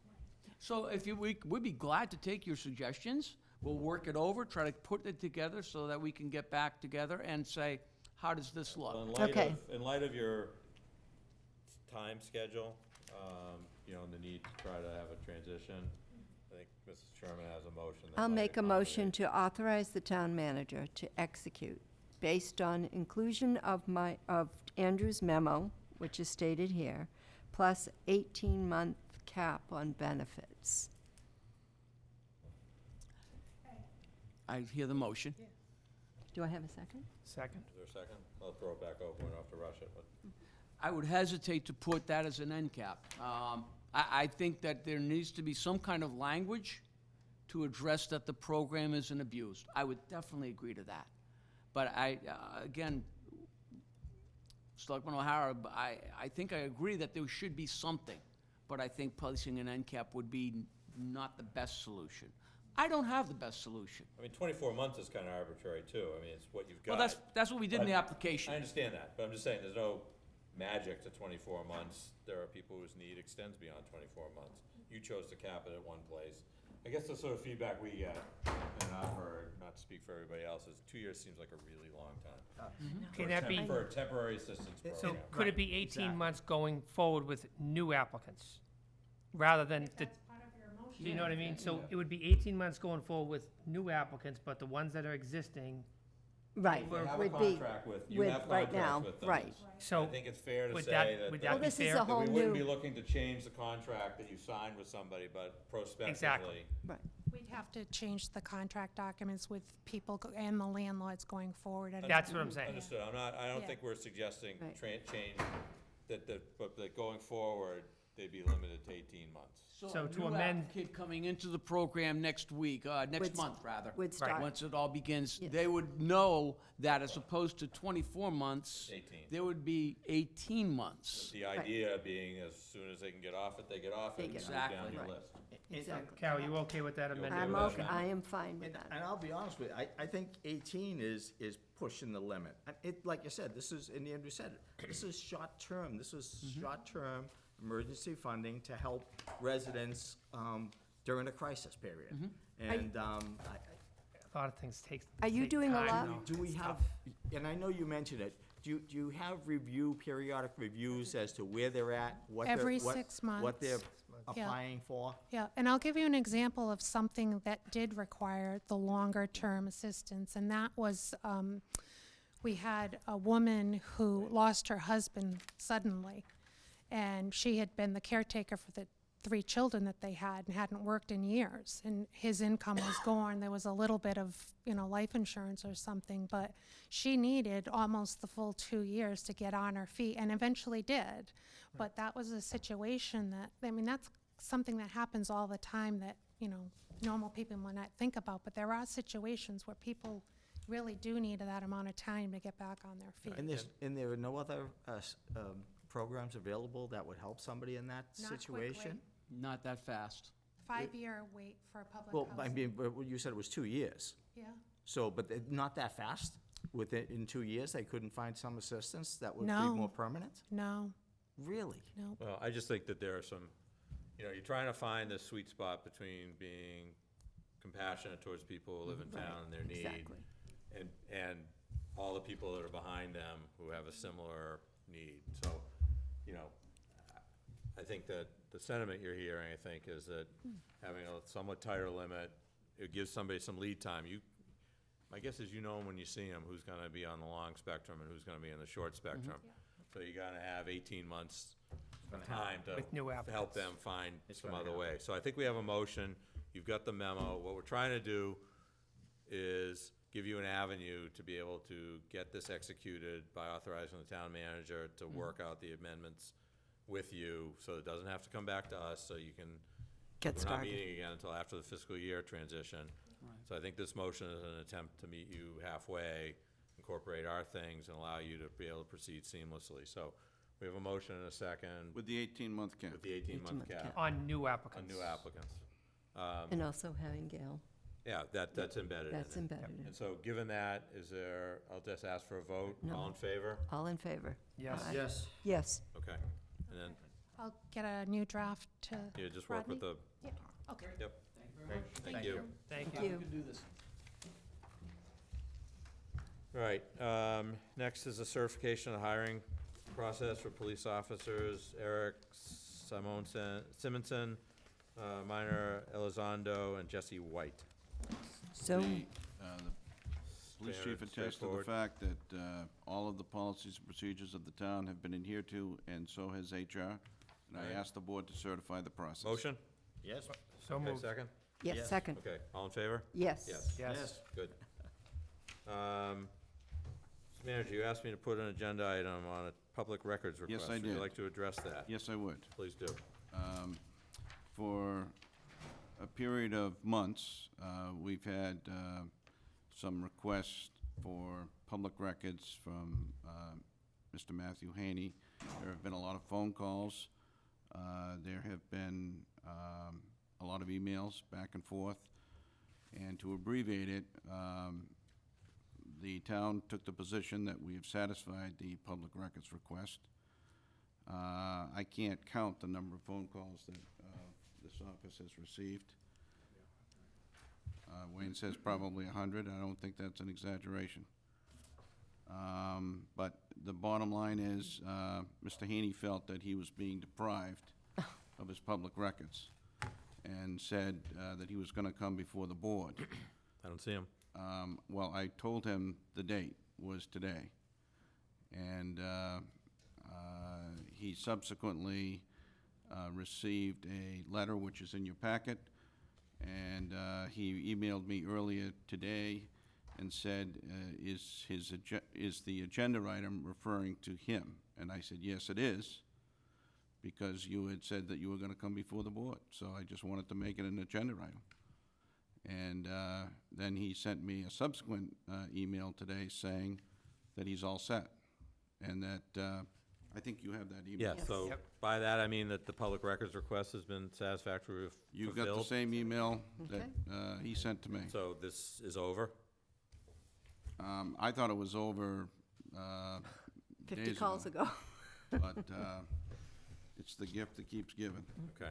I would say as a matter of practice in the future, there's this individual or others who don't like the answer they get to you, my position would be, I'm happy to put them on the agenda, and they can come, if they have a complaint with your office's response, we're happy to hear them out and address it, but I just think, the amount of time that goes into responding sometimes is excessive, and you guys have other things to do. So bring them in. Yeah, I Agreed. would agree. Bring them before the board. That's a good Exactly. idea. Yeah, just, that's what we're here for. Mm-hmm. To adjudicate these problems, and so if people have a gripe, they have an open forum to come and complain about you to us. I agree. Okay. Appointments list. So, there was some cleanup on some of these. I'd ask that, out of respect to John, that those designations which, to which he was serving be left as vacant for the time being. And that we just leave that alone for now. Agreed. And also, I had asked on the Community Preservation Act Committee that if Mr. Pizzo wanted to be reappointed, that he come. I don't see him. So I'd like to recommend that we take him off as a reappointment. Who's that? Tony Pizzo on the Community Preservation Committee. Okay. And then I believe, and he's here to validate this, Mr. Rapaz does no longer wish to be on the Mashpee-Wakeby Lake Committee. Barbara talked me into staying on. She did, huh? Okay. All right, so, Newsflash. newsflash, yeah. Does anyone have any additions or alterations beyond the ones I just mentioned to this list? I'm all set. So all set? Yep. All right, so if not, would someone care to make a motion to approve this list as presented with the exception of removal of Mr. Pizzo from the CPC committee? So moved. Is there a second? Second. Okay, all in favor? Yes. Aye. Yes. Yes. Yep. Very good. And then lastly, discussion of the rescheduling of the joint meeting. Carol and I had a conversation last week that, given the events of the week that we had, that no one really had the opportunity to focus that much on what we would do with an all regulatory boards meeting tomorrow night, as we had originally discussed. So what suggestion was to send an email around to the committees and ask them for any proposed articles that they think would be appropriate for the October town meeting, to send those in to us, and we'll compile them and have a conversation in July after the submission deadline, so that if we choose to move things forward, we can. But to have something in front of us rather than just get everybody together and have a directionless conversation. Right. Carol did such good work bringing that whole thing forward through a couple of meetings.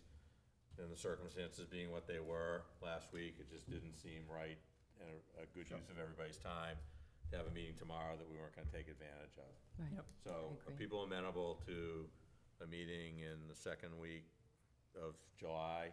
Especially, is there, I guess what I would ask is there a time period, the second week in July, when anybody has a week they can't meet? Maybe you could just let Wayne and Rodney know. I'd have to look at the calendar. Yeah, look at the calendar, but if there's, that week of Well, the, July 8th is the deadline. July 8th is our deadline, so sometime the week of the 15th, maybe we could get together.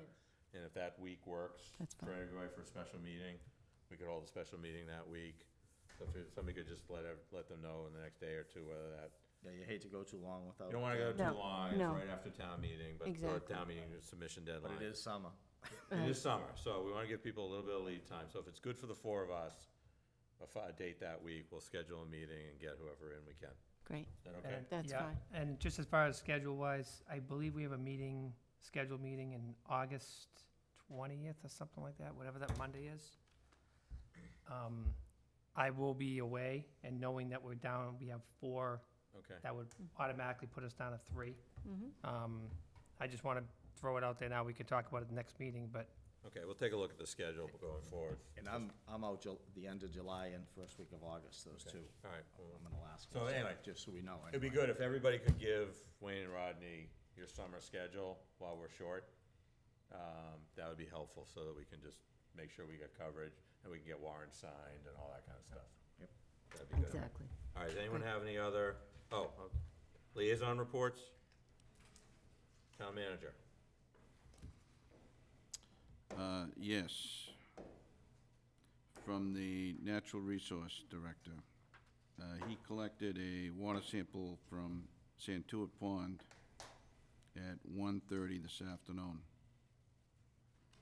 And as a result, there's going to be an advisory issued from the Board of Health, or Health Department, I should say. Ronnie was in the process of posting the advisory. The water is green. There is no floating algae scum, but he did say that he was going to test for toxin. And no toxin was detected in the past by the Mass DPH. This advisory warns against contact with the water, including swimming or drinking the water for humans and pets. And as far as fishing, boating, and catch and release I know that's your favorite. are okay. Rodney, do they post a sign at Santuit Pond advising people? Do they? With this warning, Wayne? I'm assuming they would have to, Yeah, right? they Yeah, would the do a prob- warning, The they problem do? is, it's at public access points. Okay. So you don't have a town beach at Santuit Pond, so a lot of the contact comes from people who live Actually, on the we do. pond. Okay. So what they're Do they talking do it? about is, And if I could just okay, go ahead. finish here. He last sampled in May, before the bloom started, and he will sample weekly for the summer. And that's from Natural Resources. So what he's talking about is blue-green algae known as cyanobacteria. They're back from the beginning of time. And they're in certain dense concentrations, you can end up with toxicity. Pets are very sensitive. We had a dog death back in the 90s. Which he spoke of. And there have been some in ponds in Barnstable. So, Don't we have something in that Solar pond? bees, Yeah, they isn't don't that still work. working? They're not working? they They're don't work not for this. working? We have a nutrient problem, so you can only solar bee your way out of a certain amount of reality. Okay. And the reality is that Santuit Pond, like our estuaries, is heavily nutrient impacted from fertilizers and human waste. And so at certain concentrations, you can get toxicity. Just because you have the density, you don't necessarily have the toxicity. Sometimes you have the toxicity without the density. So, it's an emerging problem. My organization is sampling, we do 22 ponds on the Cape right now in 3 towns. And we found toxic levels of cyanobacteria as of this week in 5 of the 22. Is it because of all the rain, you think? It's a combination of the rain and just the Going, yeah. nutrient load in the watershed. And so it's a problem. So the appropriate thing to do is what Rick is doing and the Board of Health is doing, which is to notify people that they need to be smart about their contact. But we need a plan, we need to do something about it. But the first and most important thing is to get the public notice out so that the people know. And, we'll have to, papers will help with that. But if signs, I'm assuming signs would be posted of some sort, like at least At the the boat, entry. in Santuit Woods with the boat The landing. landings. Yeah. And then there's also that Eagle Scout project of the old, it was like a little, I guess it was a beach. That was the Yes. stairs? Yes. That officially, I guess, is Next to the landing. Landing. Yes, but that's your only public act, that and down by the herring run, but that's not a swimming boating area. But the concentration, it tends to blow with the prevailing wind, so that eastern shore, northern and eastern shore, and the land that juts out, it will concentrate, and that's the area that's likely to have the greatest concentration. But there's a therefore lot the of greatest dog walkers that's down toxicity. that boat landing, so So, if a sign can be put out to be. right, and so people who are walking along the Mills property and the Santuit Reservation, there's now numerous access points for dogs to go down and get to the water, and that is now a risk. So we felt an obligation to get public notice out. So, should residents be concerned about their well water if they're on wells? Should they have it tested? Is there a certain point where they're... There's no drinking water standard for this stuff. There is evidence, we've done some sampling, that it does migrate through the ground from the ponds to wells that are close to Along the shoreline. close to the shoreline. That said, I think most of that area is serviced by water district wells. So I don't think Yeah, I don't there's a lot of threat. Do they irrigate their lawns with well water? Oh, I yeah, don't know. most do, that I'm aware of. I don't know. And around Santuit Woods, around my neighborhood, they do. That may be a positive for as far as I know. It's neither here nor there. I But mean, you you're can taking it, right. you can aerosol the stuff and inhale it. Oh, really? Yeah. Well, I mean, so is that a concern as well? I guess, there's a lot of There's a concerns. lot more questions and answers, but first and foremost, Right. people need to limit their exposure to the water and limit their pets' access to the water Yep. to be safe. Yep. And then beyond that, we gotta figure out a response plan, but we're not gonna solar bee our way out of this one. Apparently not. Okay. So, I thought they were working too. I mean, Anything else on your list? I had a very taxing week like the rest of us, so I didn't have anything else to say, and this surfaced this afternoon. all right, been a long evening. Motion to adjourn? I make a motion to adjourn. Second. All right, all in favor? Yes. Yes. Yes. Very good.